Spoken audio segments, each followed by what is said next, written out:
Hello and welcome to Podcast of the North. My name's Annie of the North. And I am John of the North.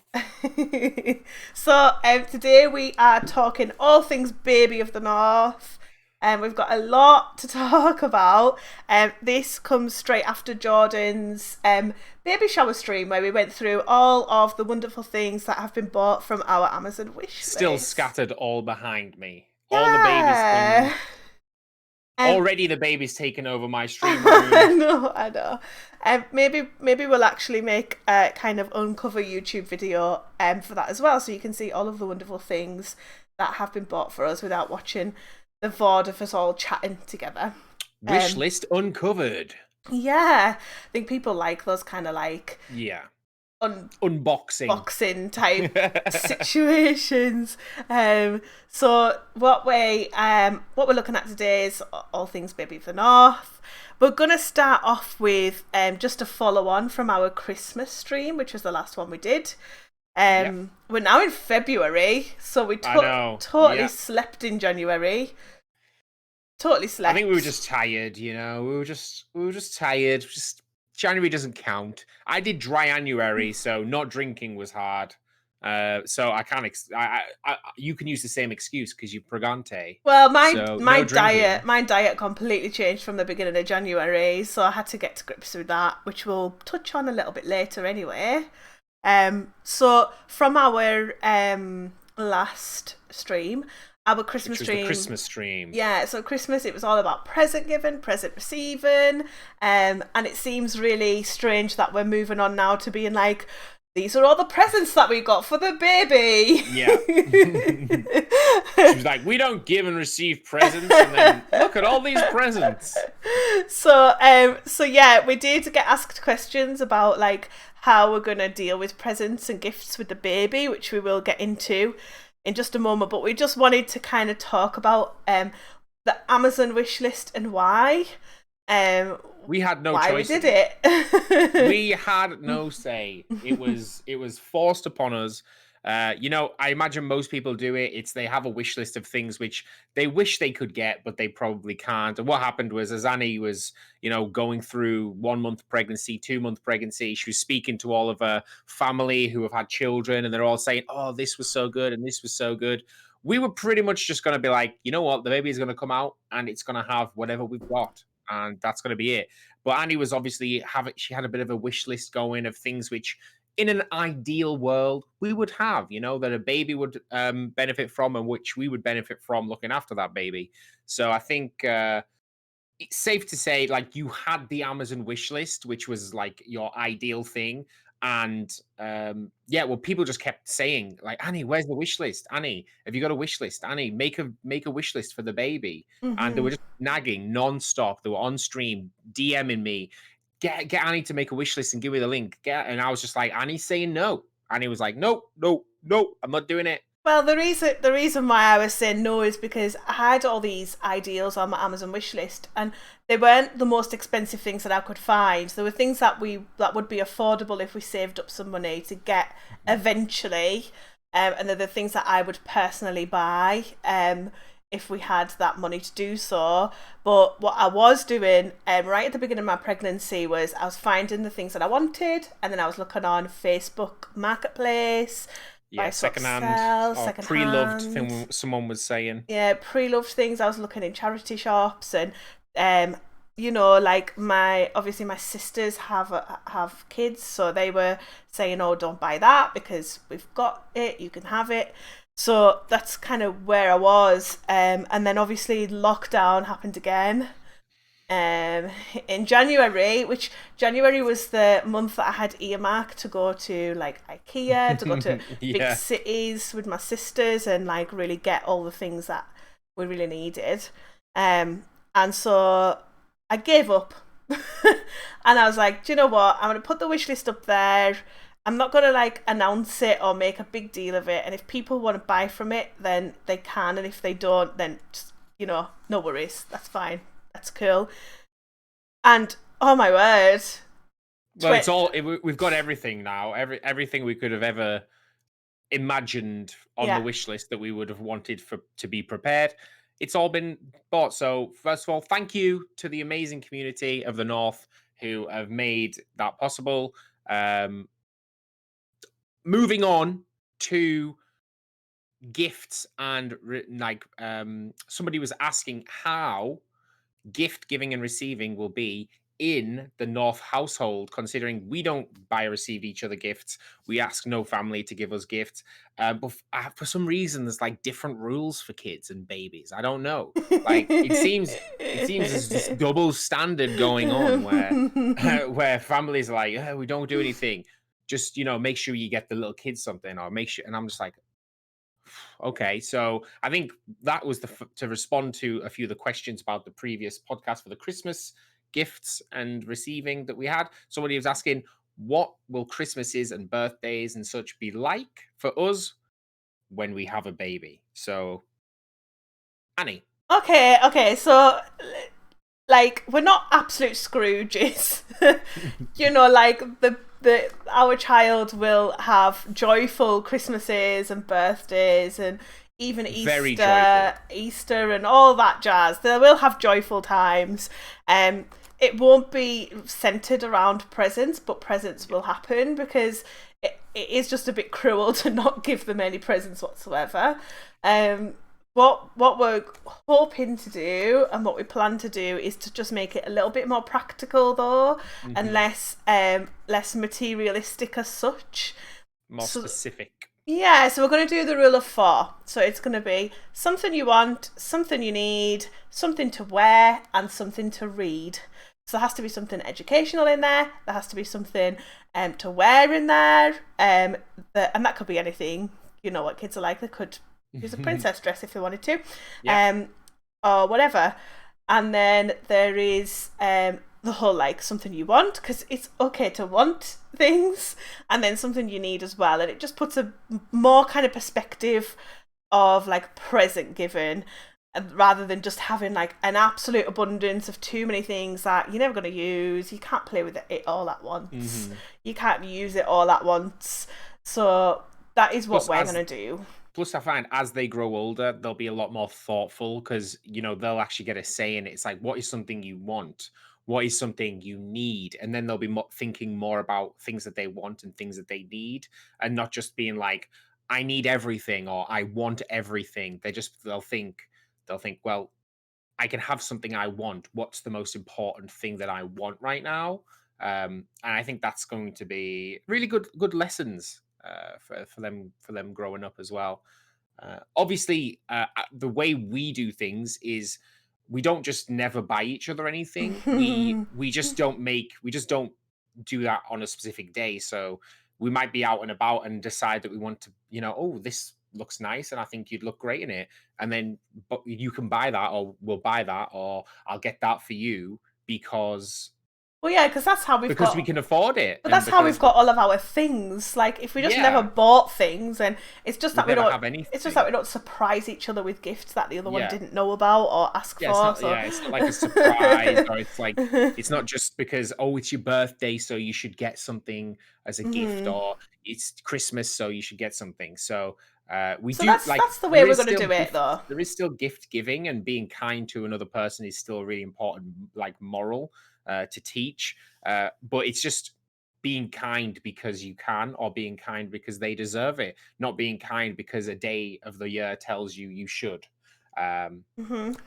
do we have any other things to talk about the previous podcast? We're moving on to No, the we'll move on. I think we've talked about presents till it's come out of our ears. So there you go.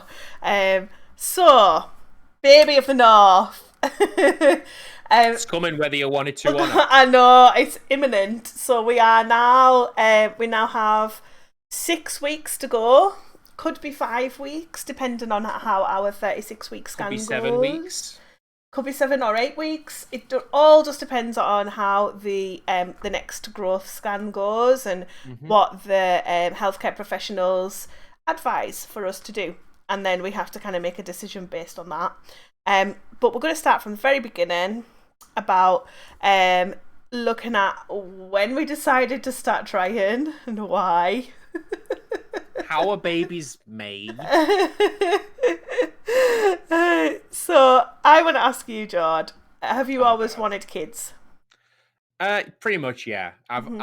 it you know, I went through a stage where I was just like, I just want to travel the world and be free and not have thing. But even then, I still had a little something in the back of my mind. I'm quite. I've always been quite intentful on having a lineage and being able to pass on the amazing wisdom that I have accrued. And I just think to have your own little miniature person that you can teach so many things and looks to you. It's always been something that I've really wanted, and yeah, I think obviously not when I was a child. I wasn't like pushing around kids' dolls and being like, I really want to be a dad now.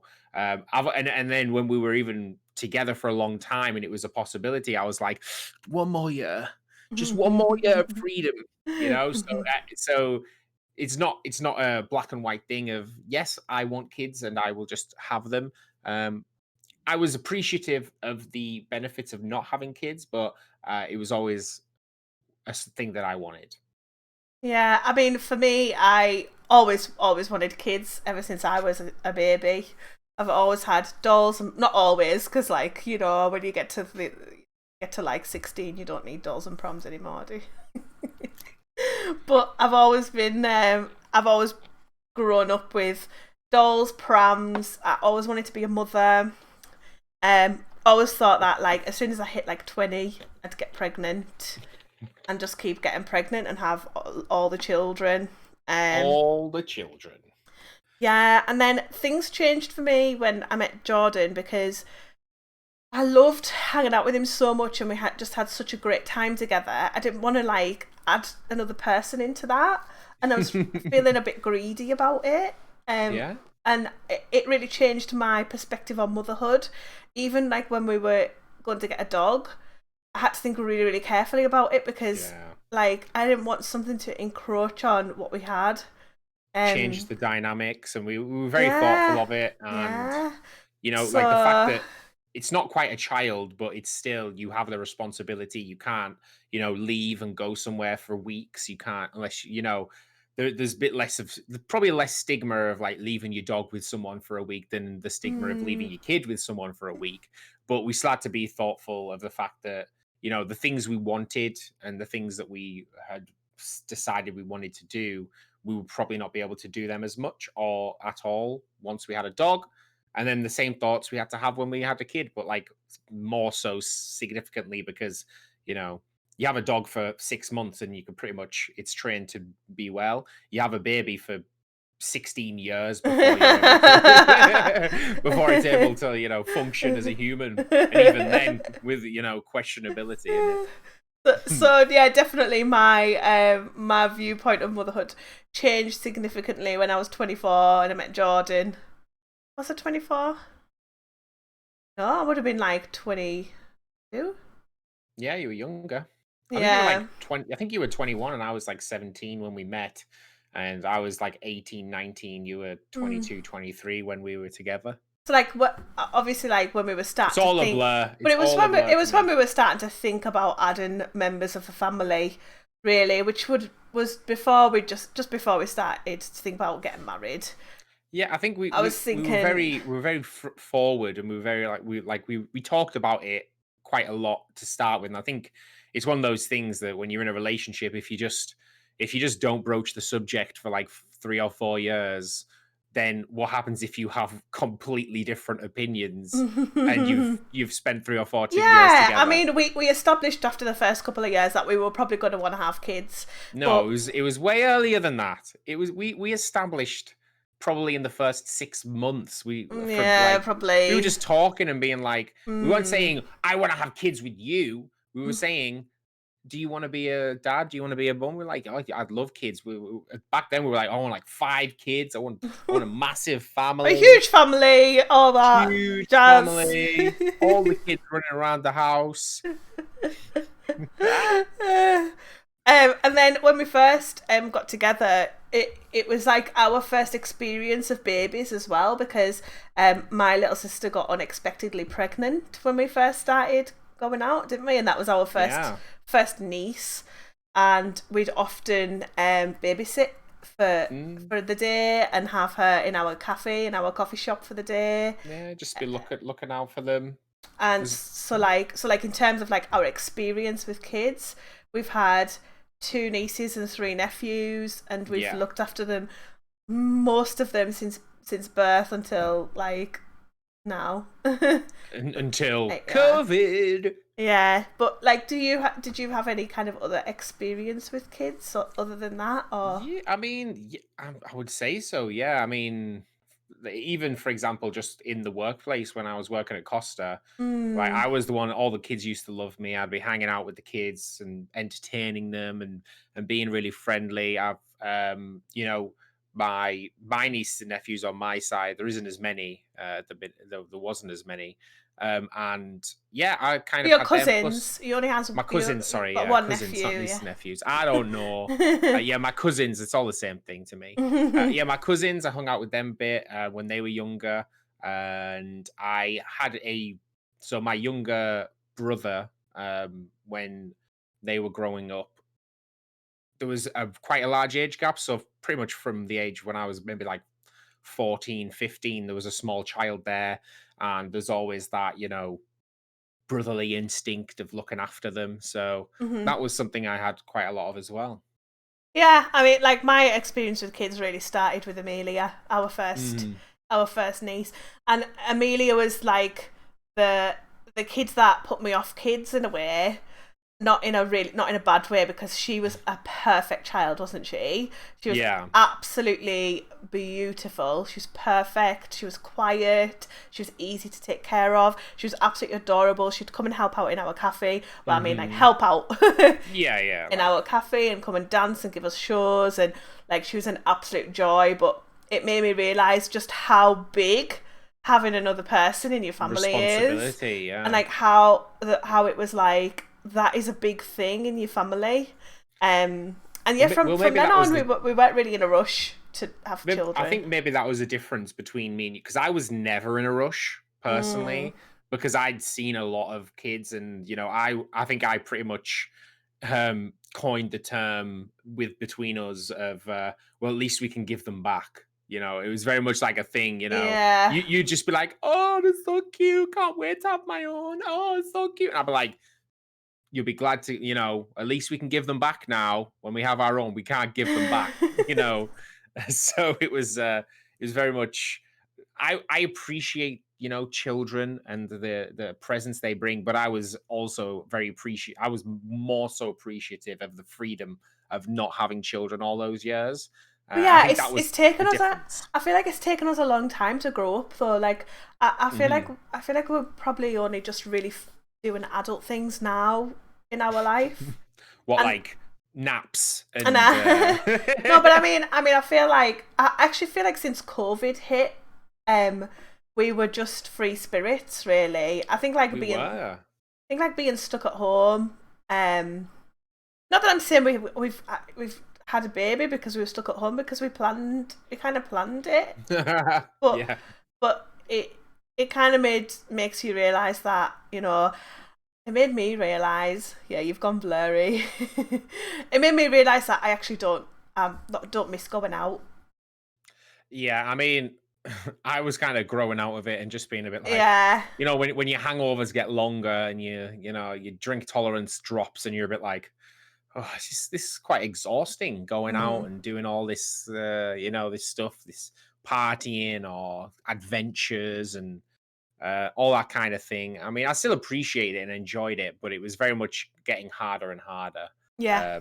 to sort of justify that over staying in the house and having a few drinks, which that's what you hear all of like the older generation, like when 5 years ago when we were like real young, you could hear like the slightly older people were all just like, oh, I just want to stay at home, order a takeaway, Yeah. have a few drinks I'd maybe, and even like have a few friends round. And then we kind of now started that's doing my that. Oh preferred my god, we'd so much prefer Oh that. yeah, Yeah. our preferred from like, maybe like when I was 26, maybe 25, 26, which was 2 or 3 years ago. Mm. Um, our preferred was just stay at home, invite people around, have some drinks, house party, but like low key. It's not like house party for when you were young, where Mhm. everyone's like, it was more like house party, like sit down, have Let's a play chat, Cards Against Humanity. play some Have a games. chill.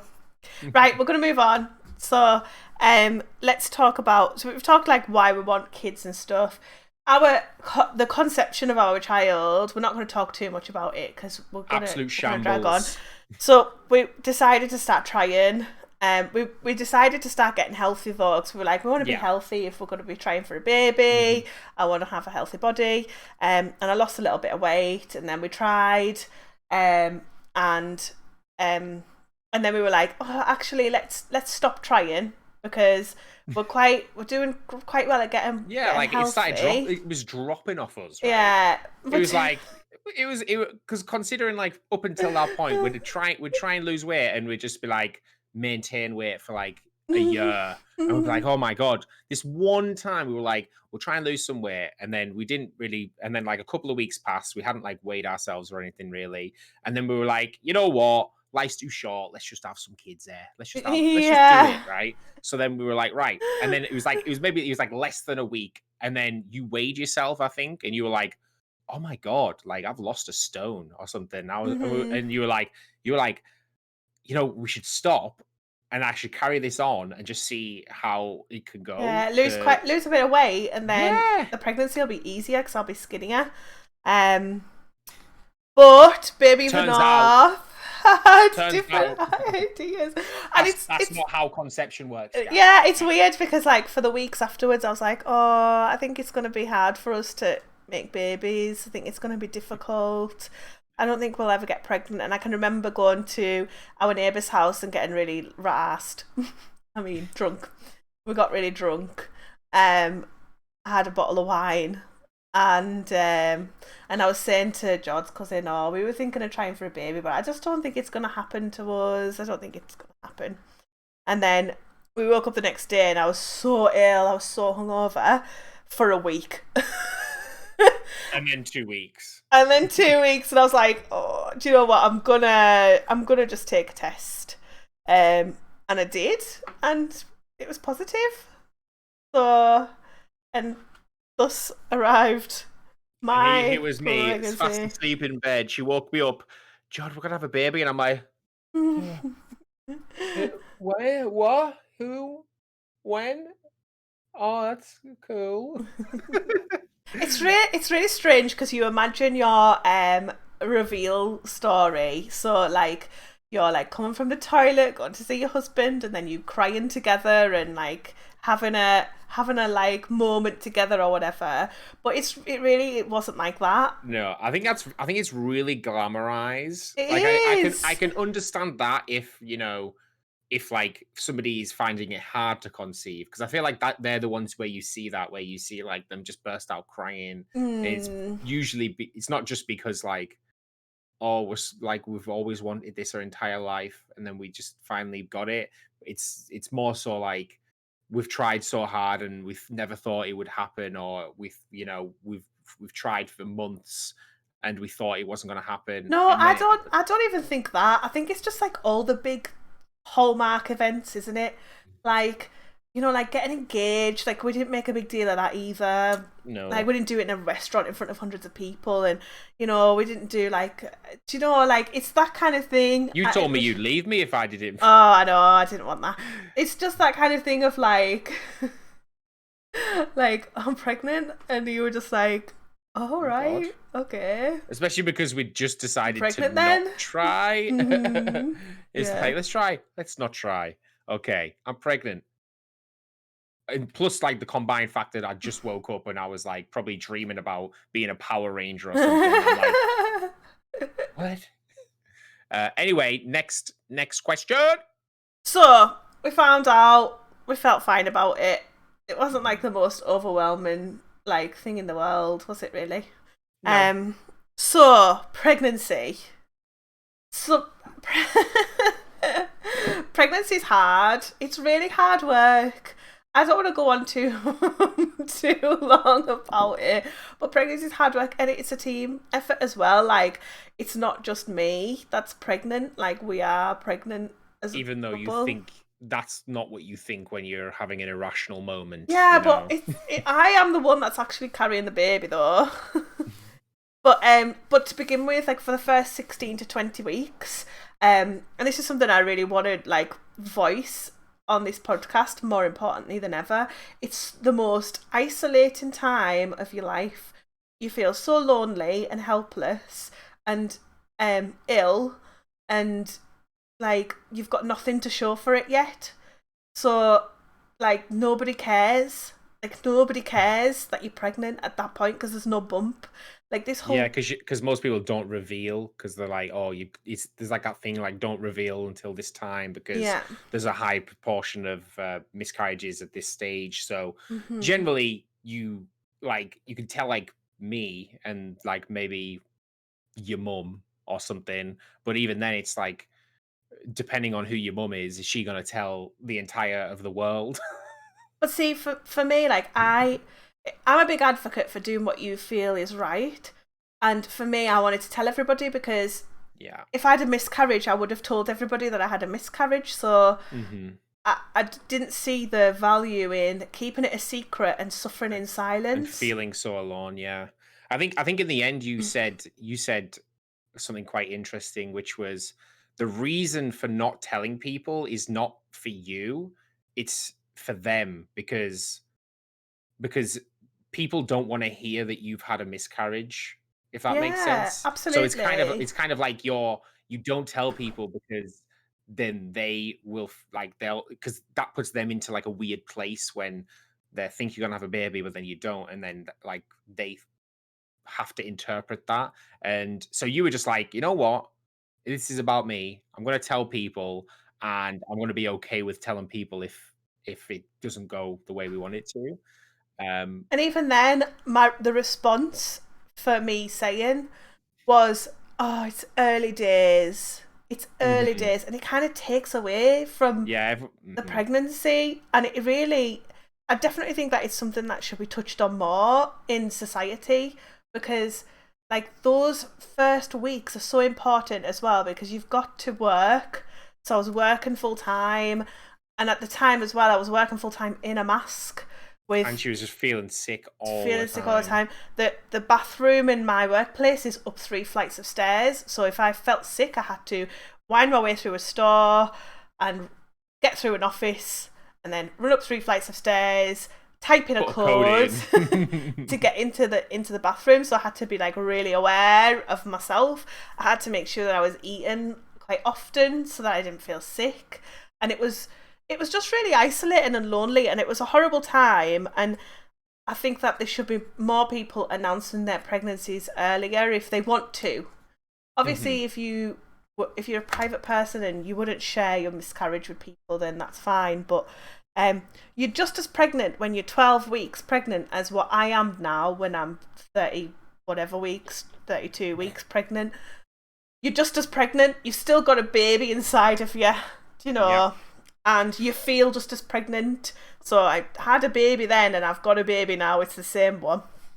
So I really wanted to touch on that in this for anybody listening who's pregnant or in the early stages of pregnancy and being like, I just feel really alone and like nobody cares.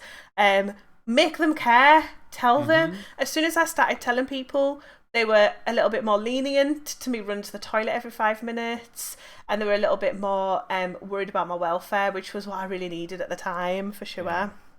Um, so pregnancy for Jordan. I just want you to tell us what it's like as a husband of pregnancy. I mean, obviously, I can't speak for every husband of every pregnancy, but for sure, it was a big change. There's a lot of things that have to change there. It's not like when when your wife can't do something, it's because she wants a lazy day. It's more like if she physically can't get out of bed, you can't just give her a slap and be theoretical slap, obviously, and be like, "Come on, sort yourself out, get up, do some things," because generally it's because they physically can't do something, and that was a big change for us and our dynamic because uh, that's how it works when you don't have the motivation for something. Um, I usually give you like a day or so where you can just dwell or mope or do whatever you need to do to sort of get better. And then I'll be like, right, up and at 'em, let's go. Whereas that isn't the case with pregnancy. It's kind of a different thing where I just have to do it. If something needs done and you can't do it, I can either put it off and put it off, put it off until you probably can do it, which will probably be never or a long time, or I would have to do it. So that was something. The mental strain of constantly needing to be around because especially once your wife stops working or is around more often or on maternity. With us it was going to happen anyway because of COVID and lockdown and things, so Annie was around more often, but she was around more often with nothing to do except grow a child and complain about growing a child. uh, so You she was painted like, a big, pretty picture here, aren't you, George? hey, you told me you want me to be honest, right? So like for me, like the mental strain of needing to be constantly available, for if something was upsetting or something was, oh well, that makes me feel sick, or I've got a craving for this, or I need this, or I want this, or this is making me sad, or yeah, and like in a normal relationship, there's a lot of that anyway, but it's amplified with pregnancy, and then amplified even more with being isolated and we're the only two people around. Also the stress with again COVID and things with feeling a very strong sense of protection and not wanting anything to sort of risk. So like Annie would probably have let her family come and visit and let her family come and do this, and I'm just like, no, especially when they're doing whatever they want and they're doing this and then maybe not isolating as strictly as we are. I was like super protective mode of like, I will not risk you and our baby because you want to have a crack with your sister, or you because you want to go to the shops and get this. So that was an added thing for us as well. Obviously, there's all sorts. So pregnancy changes personality, um, to an extent because it's affecting both mental and physical of Annie. So it's affecting you physically, it's affecting you mentally. So your personality just isn't the same general way because you having to cope or manage, or you have a good moment and a good spell, and that has to be included. I think positive wise, I don't have to actually carry the child, which is I'm more of a hypochondriac than Annie, so I would not be possible. It would not be possible for me to be pregnant, because I am a big whiner, over complainer, and all those things. But I think all in all, it's a really it's a hard thing because Annie gets to bond with the child because it's in her, and I don't really get to bond with the child, and it feels a bit weird to try to bond with the child because it's not even really a thing. But the odd like trying to feel the kicks and stuff like that. It's nice to help, but especially like in the early days, it was very much just like her thing, and it wasn't a me thing. And the only thing I could do is try and alleviate or make things better. Um, I'm also blessed that Annie's so independent, and I know if she needs something or wants something, she'll tell me. So she'll say, I need this, I want this, or she's thinking, we need this for the baby, this needs for the baby, and this needs for the baby. And that's not on me to plan and think and do all those things. So I've probably had it easier than a lot of guys would who would have to plan those things.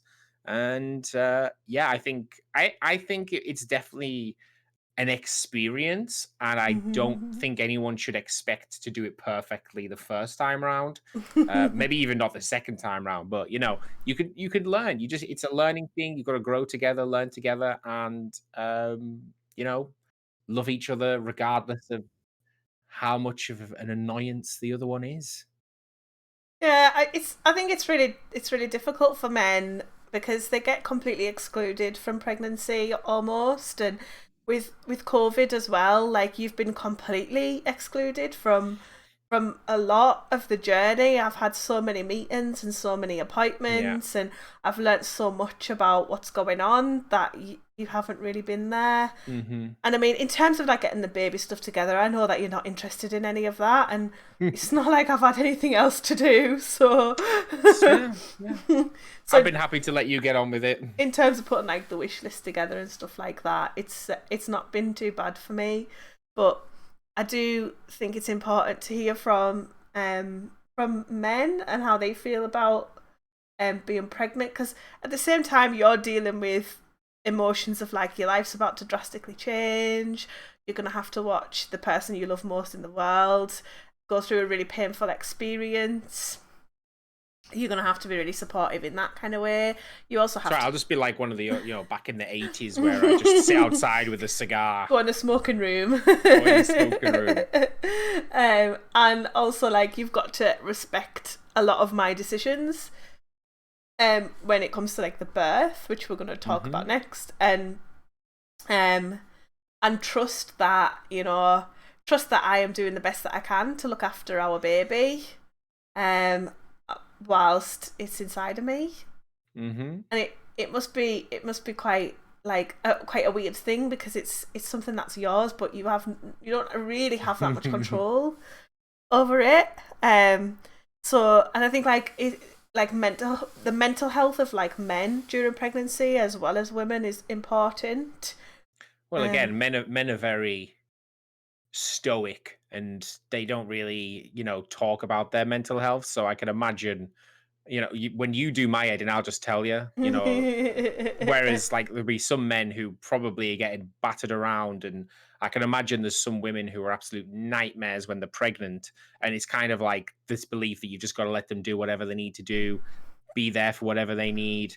And at the end of the day, men do feel as well, and men have mental health that they need to look out for as well. So I think just the fact Annie is aware of my mental health and looks out for that, and I am aware of Annie's mental health and look out for that, and it's kind of like a two-way street. So she'll let me go and have my time for me as well, and just yeah. like plod on with her own stuff, and vice versa. We've had a bit to deal with it in this pregnancy though. It's been pretty straightforward, but like so we got to 20 weeks, our 20-week scan, which would have been the gender scan, which we actually decided we didn't want to do that.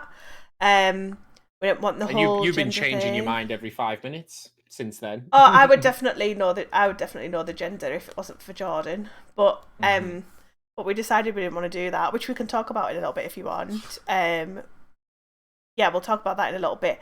But it we got to 20 weeks. Between 20 weeks and 28 weeks, it was brilliant Hmm. because I had loads of energy. I was going to work. I didn't have No any morning sickness. no morning sickness, didn't have any mental health issues. I was still getting like a bit of like food aversion, but we were still eating and living really healthily during the 20 to 28 week kind of You're mark. still losing weight, yeah. Still losing weight. I was still healthily though, like I Yeah, it wasn't was putting the baby like, at risk. yeah, we weren't the diet that we were doing wasn't like cut this out and cut It that wasn't out. It was, excessive, but it was just yeah. healthy, and we were getting out for loads of walks, and we were doing loads. It was great. I changed rooms, so now this was Jordan's stream room. I painted it all at like 24 weeks or something. Painted the entire room myself. Moved all the furniture around. Got it all sorted. Started thinking about the Amazon wish list and what baby might need, and stopped feeling like overwhelmed about getting baby stuff as well. Early on in pregnancy, we did Just walk into a store, go to the baby section, and she literally burst out crying because she was just She's like, I don't know. What am I supposed to do? I'm going to be a bad mom. I don't know what I'm doing. Yeah, I don't even know what a bottle is. I know. It was just What kind there's of just dummies do so you much get them? stuff. There's so much stuff though, and it's so confusing, and they really overwhelm you with the things that you might need. And so the things that we've got 29 items on that wish list. Two of the items, mind you, chocolate, but the rest, which I think is going to be essential when we Yeah, finish. chocolate is essential. But the rest of the stuff, it's stuff that you just need for a baby, and that's it. I've not been really excessive. No. Um, but yeah, those 8 weeks were like amazing, brilliant, fantastic. But then at 28 weeks, we had our 28-week scan, and I had a gestational diabetes test, and discovered that I had gestational diabetes. So even after all of the exercise, all of the healthy eating, I'd never had any issues with blood pressure. I wasn't. No. I felt really well and healthy in myself. They revealed I had diabetes, so I had to completely change my diet. It's completely Ugh, different to what we were doing. so different. Like It's half the time I feel like I'm putting weight on from the difference in yeah, diet. It's crazy. It's but it's working because while we had a growth scan and the gestational diabetes test, and they showed us the growth scan, and I mean we both have a history of big babies in our families, but this baby was pretty huge. Okay, we had like a yeah. top Let's go. That's big. percentile top percentile baby of like weight and size and whatnot. So like with that, and then with the gestational diabetes, and looking at BMI and things, the doctors were just like, "That's it. We're going to pop it out here at the earliest opportunity. We're going to induce you. You're going to get a C-section. You're going to get this," and they would just like throw through all of this stuff, It was and I just was just like, intervention, intervention, intervention. You're not going to go into spontaneous labour. You're not going to be able to have the birth that you want. You can't do this. We're going to do this, and it was just very overwhelming for me, for sure. I was very overwhelmed by it. I felt very guilty because I thought that it was my fault. Because I know that if you've got a high BMI, you're more susceptible to gestational diabetes, and because it's not in my family or in Jordan's family really, um, it's my fault and it's because of me. But have I gone blurry? a little bit, yeah, I keep having to do this. I don't know what these cameras are on about. Like, that's better. Oh wait, it was. Scoot forward a little bit if you can. There you go. so it's a strange one, gestational diabetes, because there's a lot of fallacies around it and a lot of things that aren't true about it. Mhm. So it's not actually the mother's fault. It's not about your diet. I could have ate rubbish up until this point and still got diabetes, or I could have ate healthy and still got it. Um, it is something that your placenta has. So it's not something that I have, it's my placenta. And it Mhm. just basically means that my placenta can't regulate insulin for the baby. So all of the sugar from all of my foods is going straight to baby, which is making the baby fat. And it means that if I'm having anything sugary or full of carbohydrates or anything that has complex carbohydrates, it's all getting transferred into sugar and just going straight to baby. And the insulin production there's not enough insulin to mitigate that. So that's basically Mhm. what gestational diabetes is. I It's think I think what's important is like we're not trying to teach everyone in this podcast all the information you've learned because no. it's taken you weeks and Oh weeks my and weeks of god, I research. know, but it is just good to reassure like possible expectant mothers that although you're more susceptible because of high BMI, which is something that it hasn't really been talked about much to me at all. Like No. a lot of people have really horrific experiences with their healthcare professionals because of their BMI, but for me, it hasn't really been mentioned. I do Mhm. think that there's an ageist culture though in the definitely in maternity, So and a younger woman I as think opposed to somebody who's yeah. So over I it. think I think that somebody below the age of 30 might get a little bit more of in the ear than my Mhm. age at 31, and because of my maturity, possible I don't know. I I don't think know what's what. important is speaking to your healthcare professional as much as possible and doing a lot of independent research because that's what it's taken for you. We were lucky enough that one of my family members is a midwife, and I spoke to them, and they sort of alleviated the majority of our stress on things. Things like knowing that what the healthcare professionals say to you is usually a recommendation that Hmm. they kind of word it so it seems like you have no choice, but it is a recommendation. You do have a choice. Obviously, make those choices based on informed decisions and informed information. But we were quite happy to learn about the fact that it was just a recommendation, and if Annie wanted, she could go up until 41 weeks and hopefully give birth naturally or whatever, or she could get induced early, or she could choose for C-section, or she could choose for not C-section. So it is suggestions based on their professional opinions until the point where they say this is an emergency, pretty much. Yeah, yeah, absolutely, absolutely. So that, I mean, that's really affected us over the past, feels like forever now, because a diabetes diet is like it's high fat, low carb, um, and so it's completely opposite to what we were doing. Really, we were Yeah, kind of we were going like low fat, medium carb, low low fat, sugar, few like carbs, low sugar. we just had like So, a little bit of everything, smaller mm, portions, healthy snacks, exercise. That was what we were doing, and it was working wonders. So we'll probably get back to that but once, now I can't even have a bowl of porridge, which No, is terrible. shocking. Yeah, and your body's So reacting differently with the GD. So one day the it porridge is is. fine, Yeah, and I the next know. day the porridge spikes you to like 2 points over what you should be. And it's just like, what am I supposed to do? I don't know why I've gone blurry and it's annoying me. Okay, so it doesn't really matter because this is a podcast, Annie, I know, and it's going on but YouTube as a secondary. Okay. okay, So right. people aren't going to be bothered, really. They might listen to you with no audio anyway. That's all right. Well, just for those who are only listening, I'm very blurry right now. Um, I'll give you an audio description.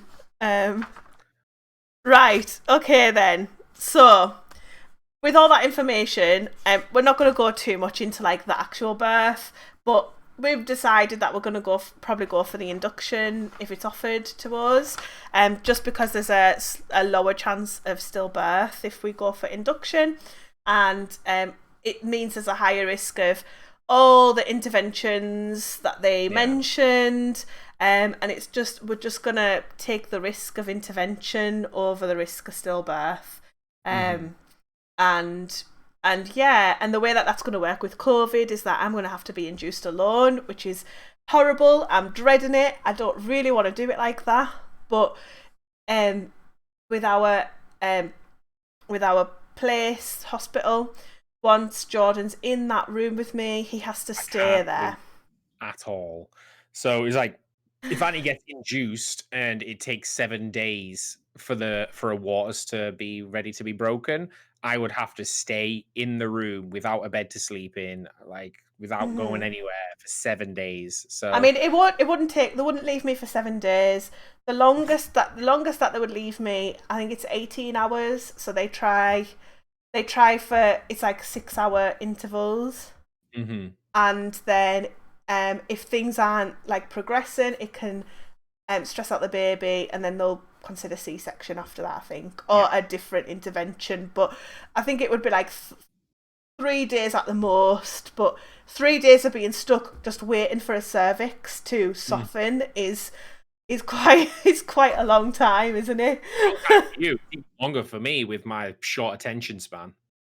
Yeah, so we're gonna wait until I'm in actually in labour before Jordan joins me. So it's gonna be a very weird few days for us, or few hours. Yeah, it You just depends. never Some of them just know. yeah, some of them just come and run along. So, we've got 10 minutes left, Jord. Right. I want to touch on what does life look like after birth.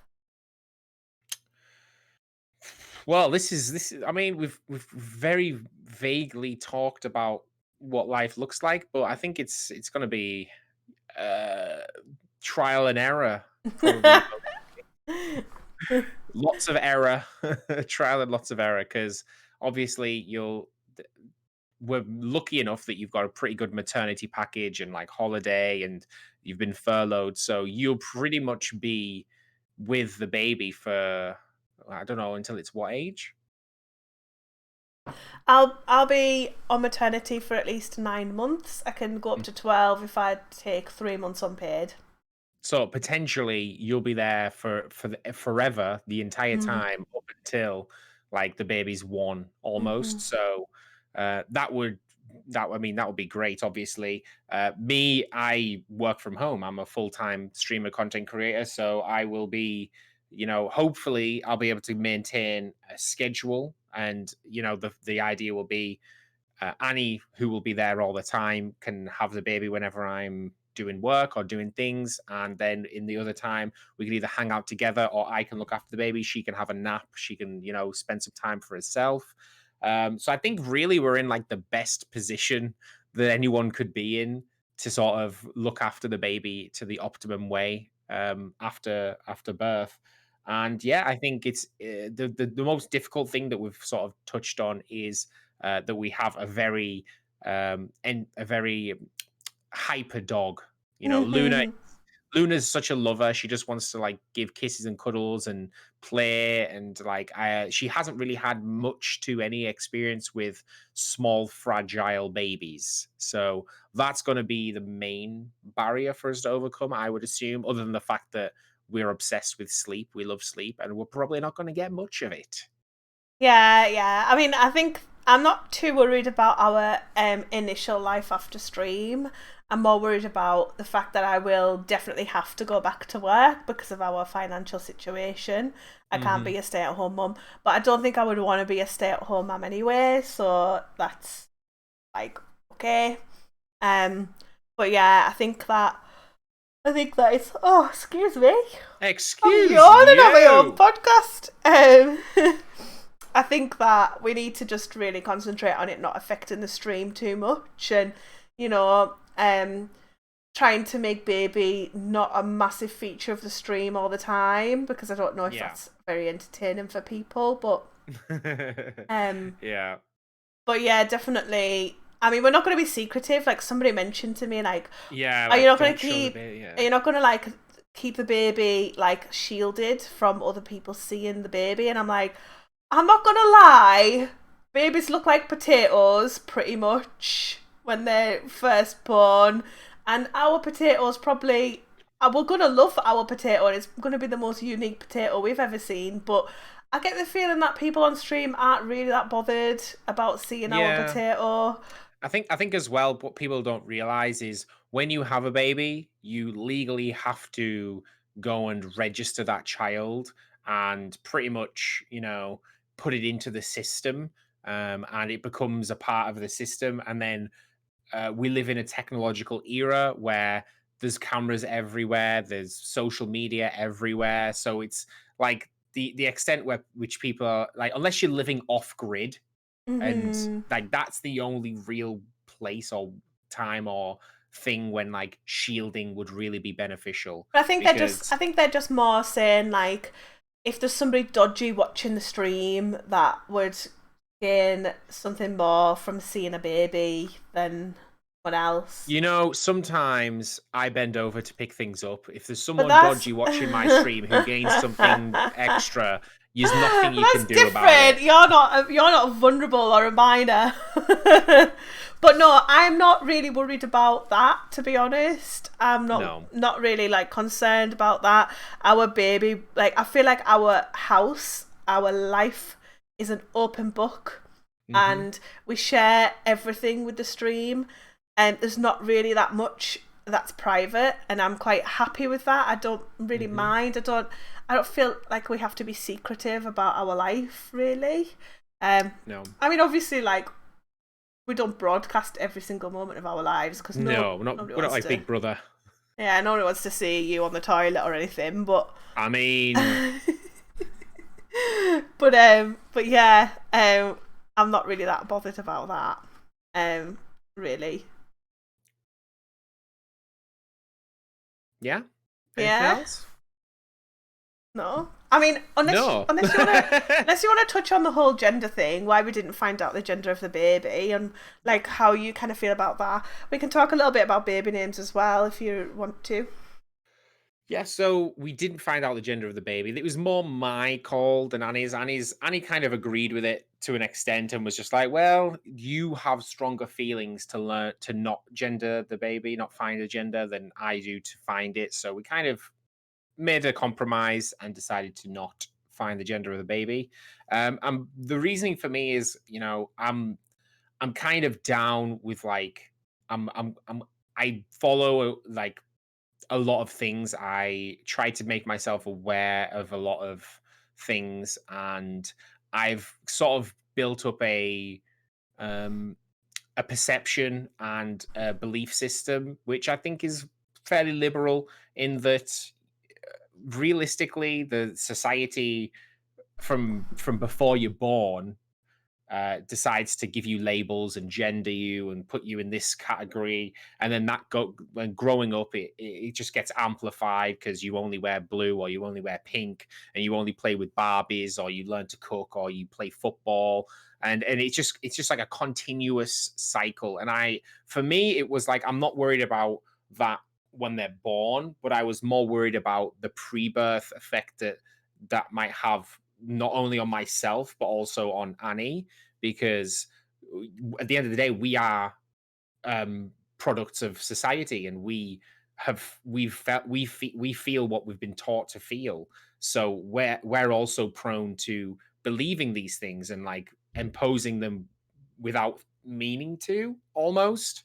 So for me, the absence of the gender means that we're not, buying loads of blue clothes or buying loads of pink clothes, painting this room this color, or doing all of the things which would mean that a child would come into the world and just instantly be blocked into a gender. And it doesn't even matter the fact that we would be very free and easy, to the point where if our child grew up and decided that it was born in the wrong body, like we would be fine with that. But the stress and the pressure of their memories all being them within this bracket of gender can have an effect on a child's mental health in that way. So for me, it was very important to not only degender the baby for us, but also for family and friends who are also victims of society and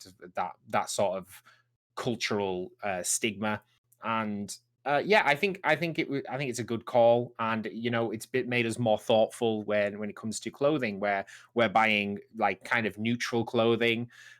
Or we would if we had a little baby boy, we would put something, baby pink, or maybe a little, different girly colors on girly colors. Or if we had a Hmm. girl, we would put boy colors on, and just kind of be very liberal with the fact that it doesn't matter what it wears, it doesn't matter what it doesn't matter what the baby's called.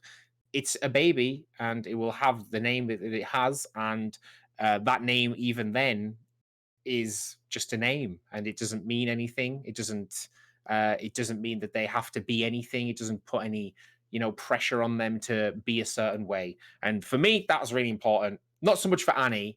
Annie believes in it. Well, I like I agree with it, and I think that like our child will have the freedom to play with whatever toys they want. They will have the freedom to wear whatever clothes they want, and there will be no judgment, or we won't try and steer them towards either or, really. I wanted to know the gender just because I'd been given a lot of clothes from people that were gendered. Hmm. And there are some things that are overtly female and things that are overtly male to dress a baby in, that I probably wouldn't put a little boy in a little dress. I wouldn't like. I mean, I I don't I really I want to, I I would honestly, to the but point, because but that's a difference that we have in that.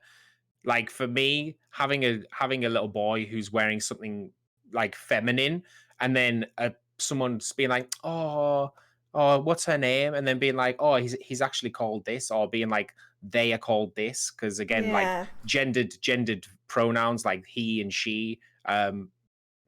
I wish I was better at not Mm. using them. Like it's one of those things where I wish it was like that it was built into me to say like they and their instead of constantly he's and she's. And that's something that I'm constantly working on as well. But for me, But I don't want to. I don't want to impose um disgender. Is that what it is? I don't know. Like to have no gender. What is it when you don't like associate with either? non-binary. Like non-binary. I don't want No, because to. I think non-binary is great I because also non-binary means you just don't conform to Yeah, either. but I just don't want to impose that also on the child. I don't want to impose non-binary, and I don't want to. I don't That's true. selfishly, very selfishly. I don't want to take the fun out of dressing my little girl or little boy up Mhm. while they're a potato. Well, Yeah, they I mean, it's don't it's it's very care true. when Yeah, it's they very don't true. care like what gender Mhm. they are. They're not aware of what's in between their legs. It doesn't matter to anybody really what's in between their legs. It doesn't matter what's in between my legs to anybody really. Like, and that's where we want to get to as a society, where it really doesn't matter what gender Yeah. you were born. It doesn't matter what you do or what you say or who you are. You can wear and be and like do whatever you want, but I want to have fun dressing up my child and not having to constantly be socially aware and be like, I'm dressing my little girl up in a little dress and that's making her conform to a gender norm. Mhm. I think it is when they get a little bit older where we can let them choose what they want to wear, so we can go into a clothes Yeah. shop and be like, what do you like? And if they like a blue top with dinosaurs on and it's a little girl, then cool, you can wear it. If a little boy fancies a little dress, yeah, cool, you can wear that.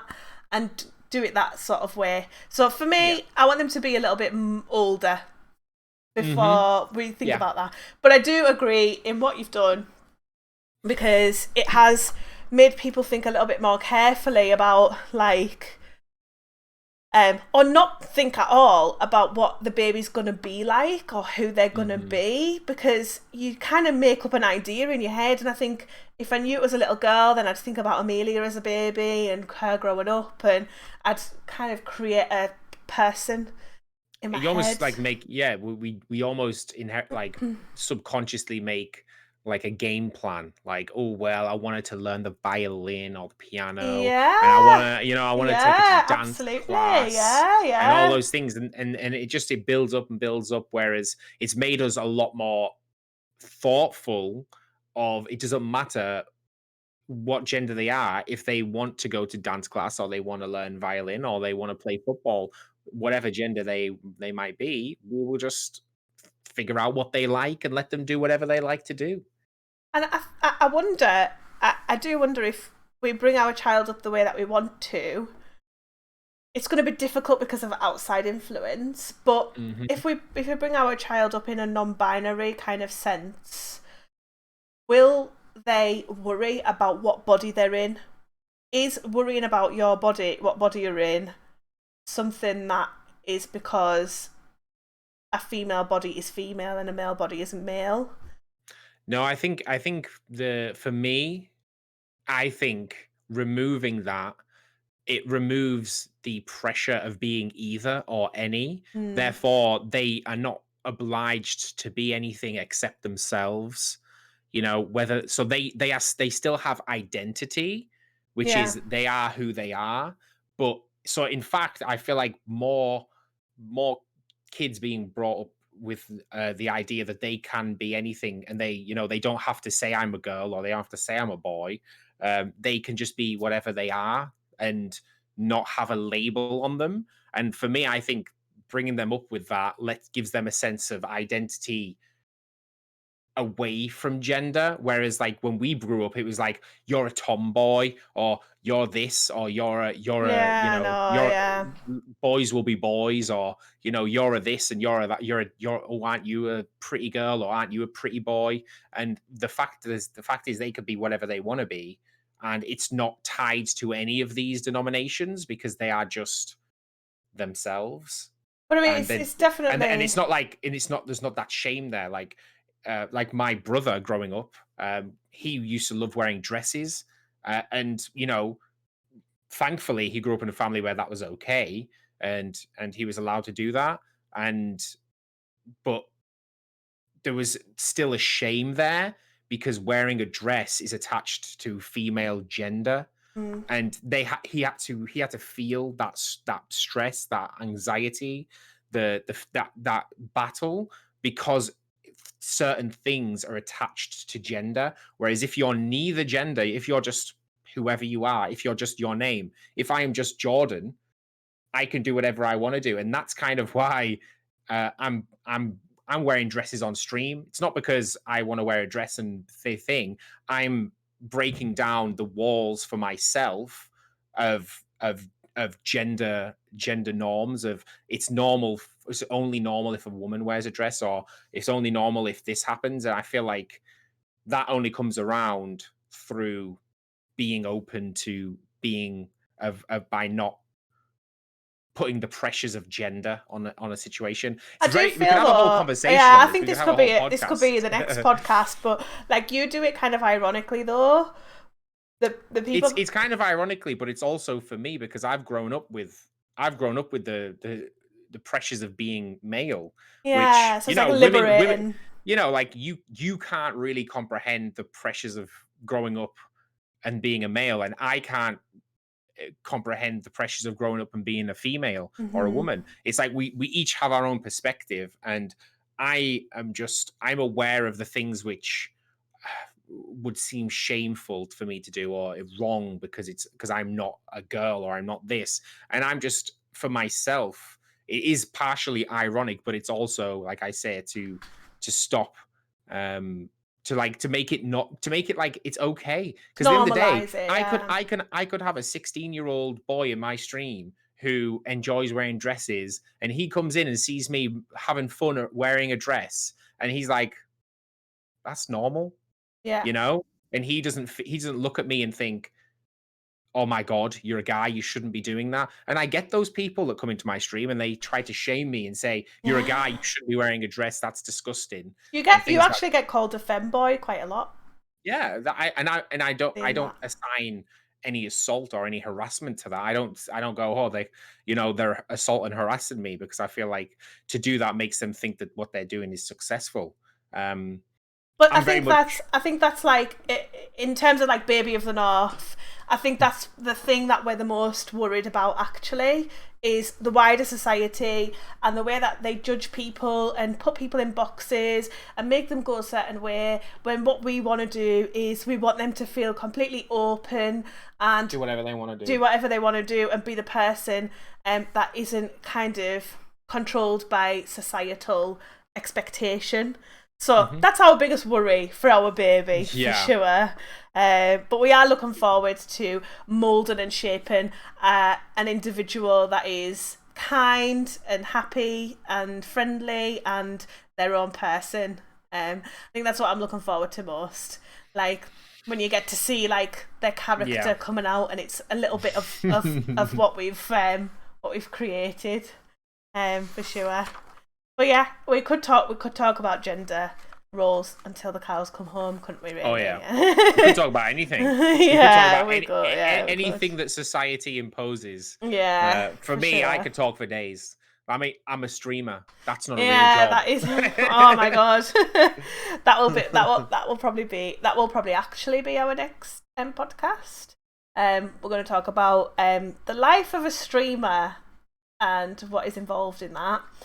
So if you guys have got any questions, anything you want to ask about Baby of the North, you can ask away either in George of the North's Discord server or underneath our YouTube video There'll be links to or things. There'll anywhere. be links Yeah, here. There'll be links there. we're Don't very worry about it. we're You just easily pretty much search contactable. Jordan North. You'll find something. Search Annie of the North. You'll Yeah. find something. If you search on Google, Twitch, Instagram, Twitter, you can find us very easily. and we're very open to talking and just having a good old crack. If you enjoyed it and you think that you agree with anything, you disagree with anything, if you just want to let us know how amazing we are, again, just drop us a message. Be nice to hear from people. But yeah, I think that about wraps up our Baby of the North stream. Yeah. We will Went off on a little bit of a tangent. We did a little bit. But We will I think for it's all sure. relevant. We will for sure be doing a Baby of the North part 2 stream, which will be probably in the summertime once we've had baby for a little while, and where we probably We've won't. experienced a month or two, a couple of months of what it's like, and we'll let you know. All will be told. Yeah, I'm interested. I'm interested to see how different our backgrounds will be once we've had baby. Very different. Very different. Oh, yeah. Will it be so clean? Probably not. But thank you for listening or watching. We really appreciate you. Like, subscribe, do all the things if you enjoyed. Well, thank you and bye. Thanks, guys. Bye.